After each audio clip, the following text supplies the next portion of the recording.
Movie का आगाज दो नेबरिंग किंगडम से होता है। एक किंगडम ह्यूमंस का है जिसे एक लालची किंग हेनरी रूल करता है, जबकि दूसरा किंगडम मोर्स का है जिसमें मैजिकल क्रिएचर्स रहती हैं। मोर्स में एक ट्री पर एक छोटी उम्र की फेरी मलेफिसेंट रहती है और उसकी उधर हर क्रिएचर से दोस्ती होती है। एक दिन वहाँ ह्यूमन किंगडम से एक बच्चा आता है और रिवर ऑफ ज्यूल से ज्यूल चोरी करता है। मलेफिसेंट को पिक्सीज, नॉटग्रास, हिसलवेट और फ्लिटर से ह्यूमन के आने का पता चलता है और वो उससे मिलने जाती है। वो उससे ज्यूल लेकर रिवर में फेंकती है और फिर उसे अपने साथ ह्यूमन किंगडम की तरफ ले जाती है। रास्ते में बच्चा बताता है कि उसका एम है कि वो एक दिन कैसल में जाए, लेकिन अभी तो वो ऑर्फन होने की वजह से बार्न में रहता है। जब वो रास्ते जुदा करने लगते हैं तो वो बच्चा अपना नाम स्टेफन बताकर हाथ आगे करता है। मलेफिसेंट हाथ मिलाते ही दर्द में पीछे होती है और स्टेफन के पूछने पर बताती है कि उसने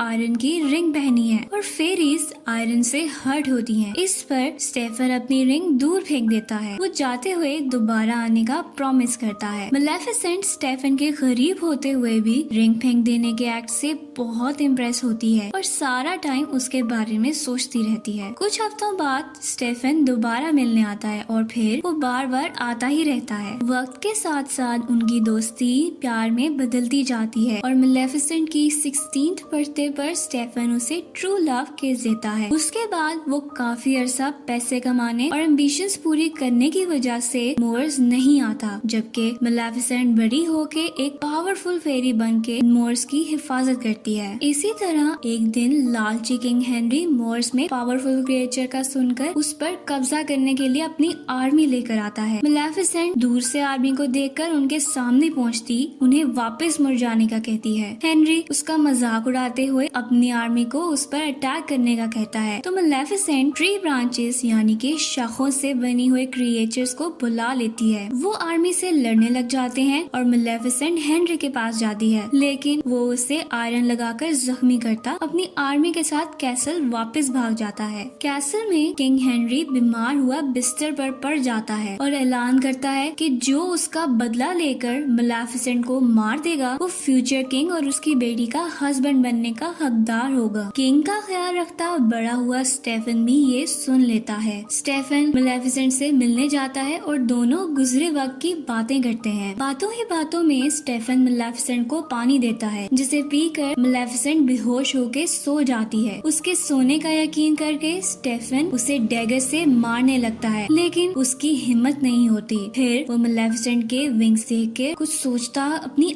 आयरन चेन्स निकालता है। नेक्स्ट सीन में हम सुबह होने पर देखते हैं कि मलेफिसेंट दर्द में उठती है और देखती है कि उसके विंग्स ही नहीं है। वो दर्द में चिल्लाती रहती है और छुपा हुआ स्टेफन उसकी चीखें सुनने के बावजूद विंग्स लेकर कैसल चला जाता है। वो किंग के सामने विंग्स पेश करके मलेफिसेंट को मारने का दावा करता है, जिस पर किंग उससे बहुत खुश होता है। उधर उड़ती फिरती मलेफिसेंट अपने विंग्स ना होने की वजह से अब चलने पर मजबूर हो चुकी है। एक फेरी के लिए उसकी विंग्स बहुत जरूरी है, इसलिए मलेफिसेंट स्टेफन के धोखे और विंग्स के ना होने पर अभी तक गम में है। एक दिन यूं ही चलते हुए उसे एक ह्यूमन एक कौवे का शिकार करता दिखता है और वो क्रो को अपने मैजिक से इंसान में बदल देती है। ऐसा होता देखकर इंसान भाग जाता है। वो क्रो अपना नाम डिएवल बताता है और मलेफिसेंट की जान बचाने की वजह से उसका सर्वेंट बन जाता है। मलेफिसेंट उसे ह्यूमन किंगडम खबर लेने भेजती है, तो वो वापस आकर बताता है कि स्टेफन किंग की बेटी से शादी करवाकर किंग बन गया है। इस बिट्रेयल पर मलेफिसेंट दिल बर्दाश्ता होती मोर्स को डार्क किंगडम में बदलकर सब क्रिएचर्स पर रूल करने लग जाती है। कुछ वक्त गुजरता है और एक दिन डिएवल मलेफिसेंट को आकर बताता है कि स्टेफन की बेटी पैदा हुई है, जिसकी सेलिब्रेशन रखी गई है। सेलिब्रेशन में स्टेफन अपनी क्वीन के साथ थ्रोन पर बैठा होता है जब वही 3 पिक्सीज आती हैं। वो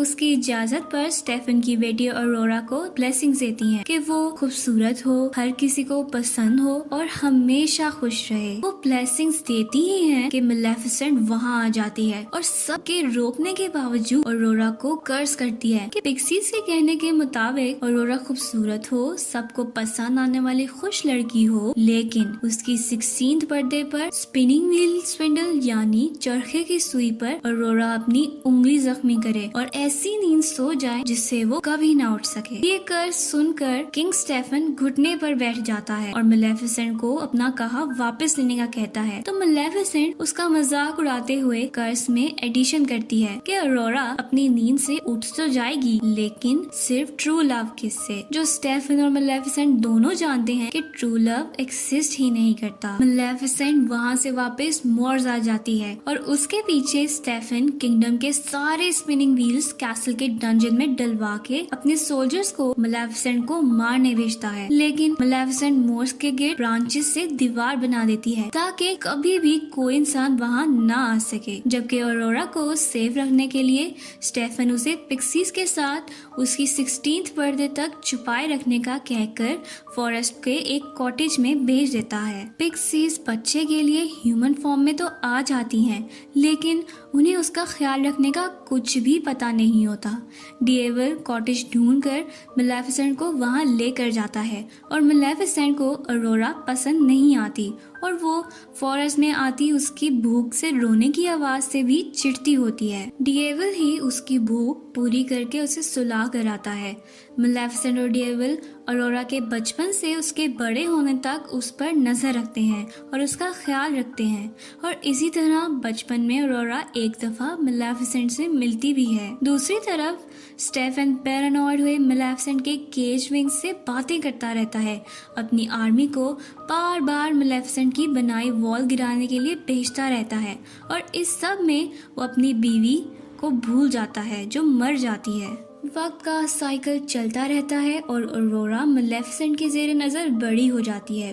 वो मोर्स के बारे में बहुत क्यूरियस होती हुई मेलेफिसेंट की बनी वॉल के पास खड़ी होती है जब मेलेफिसेंट वहां आती है। वो अरोरा को बेहोश करके सोल्जर से लड़ती उन्हें वापस भेज देती है और फिर अरोरा को अपने साथ मोर्स के अंदर ले जाती है। अरोरा जब जागती है तो वो मेलेफिसेंट को बताती है कि उसे पता है मेलेफिसेंट उसकी गॉड मदर है क्योंकि वो बचपन से ही उसका लुक आफ्टर कर रही है। उसके बाद अरोरा अक्सर ही मोर्स में दिखाई जाती है और उसकी मोर्स के क्रिएचर से दोस्ती भी हो जाती है। उसका ध्यान रखते रखते मेलेफिसेंट उसकी केयर करने लग जाती है और अरोरा की मोहब्बत में गिरफ्तार होती वो उस पर किया अपना कर्ज वापस लेने की भी कोशिश करती है, लेकिन कामयाब नहीं होती है। जैसे जैसे अरोरा का बर्थडे करीब आता है तो दोनों किंगडम्स में बेचैनी बढ़ती जाती है। स्टेफन को मेलेफिसेंट की नाइटमेयर्स आती है और वो रातों को भी लेबर से आयरन बनवाता रहता है, जबकि मेलेफिसेंट सैड होती हुई अरोरा को उसकी बर्थडे से एक दिन पहले दुनिया के ईविल के बारे में समझाने की कोशिश करती है। तो अरोरा अपनी बर्थडे के बाद मेलेफिसेंट के पास मोर्स में ही रहने की ख्वाहिश जाहिर करती है और ये डिसीजन पिक्सीज यानी अपनी आंटीज को बताने अरोरा घर की तरफ निकल जाती है। उधर ही राह भटके हुए प्रिंस फिलिप अरोरा से मिलता है। उन दोनों को दूर से देखते हुए डेविल मेलेफिसेंट को होप देता है कि फिलिप अरोरा को ट्रू लव किस करके कर्ज तोड़ सकता है। इस पर मेलेफिसेंट कहती है कि ये कर्ज उसने इसीलिए तो दिया था क्योंकि ट्रू लव एक्सिस्ट ही नहीं करता। सीन्स अरोरा पर शिफ्ट होते हैं जो कॉटेज में पिक्सीज को अपने जाने का बताने जाती है। उधर पिक्सीज अरोरा को सारी स्टोरी बताती हैं। अरोरा मेलेफिसेंट से मिलकर अपने कर्ज के बारे में पूछती है और मेलेफिसेंट से नाराज होते हुए बात सुने बगैर हॉर्स लेती कैसल की तरफ निकल जाती है, जबकि मेलेफिसेंट डेविल को फिलिप को लाने का कहती है। नेक्स्ट सीन्स में अरोरा कैसल जाकर स्टेफन से मिलती है तो स्टेफन अरोरा के पहले ही आ जाने पर गुस्सा करता है और उसे सेफ रखने के लिए उसके रूम में बंद कर देता है। खुद वो मेलेफिसेंट को पकड़ने की प्लानिंग करने लग जाता है। अरोरा अपने रूम में बंद डोर पर नॉक करती है और जैसे ही मेड दरवाजा खोलती है तो अरोरा आवाजों को फॉलो करते कैसल के डंजन्स में पहुंच जाती है, जहां वो मैजिक से बने स्पिनिंग व्हील की सुई पर अपनी उंगली रखते ही कर्ज के मुताबिक सो जाती है।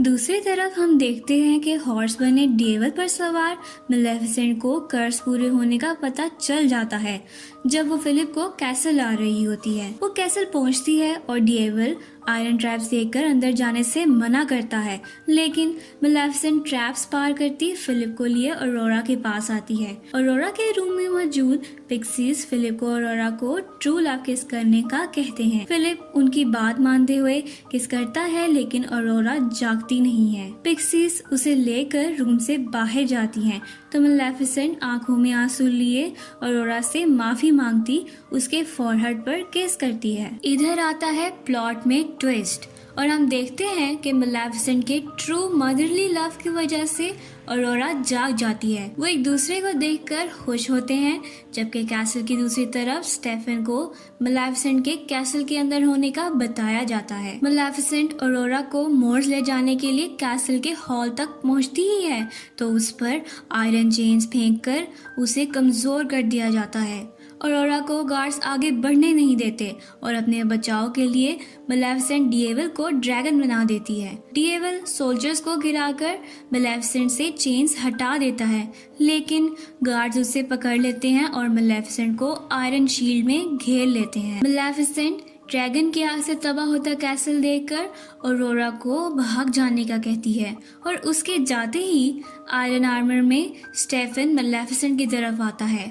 वो आयरन चेन से उसे दूर फेंककर मारने ही लगता है कि ऑरोरा के थ्रू केज से आजाद करदा मेलेफिसेंट के विंग्स उससे आके अटैच हो जाते हैं और मेलेफिसेंट फिर से पावरफुल हो जाती है। वो सोल्जर्स को गिराती डिएवल को आजाद करवा देती है और अपने पांव पर लगी स्टेफन की चेन से उसको घसीटती हुई विंडो तोड़ती कैसल से बाहर ले जाती है। वो कैसल की छत पर स्टेफन को लेकर आती है और अपनी चेन उतारने के बाद उसको मारने लगती है, लेकिन उसकी हिम्मत नहीं हो पाती। वो वापस जाने के लिए मुड़ती ही है कि स्टेफन उस पर हमला करता दोनों को नीचे की तरफ ले जाता है। मेलेफिसेंट अपने विंग्स खोलते हवा में रह जाती है, लेकिन स्टेफन नीचे गिर के मर जाता है। मूवी के लास्ट सीन में हम देखते हैं कि मेलेफिसेंट मोर्स के गिल्ड वॉर्स खत्म कर देती है और मोर्स को उसकी असल हालत पर लाते हुए ऑरोरा को ह्यूमन किंगडम और मोर्स की यूनिफाइड क्वीन बना देती है। तो मोरल ऑफ द स्टोरी ये था कि ट्रू लव लाजमी नहीं कि लड़का लड़की का ही हो, बल्कि ट्रू लव पेरेंट्स, फ्रेंड्स वगैरह सबका ही हो सकता है।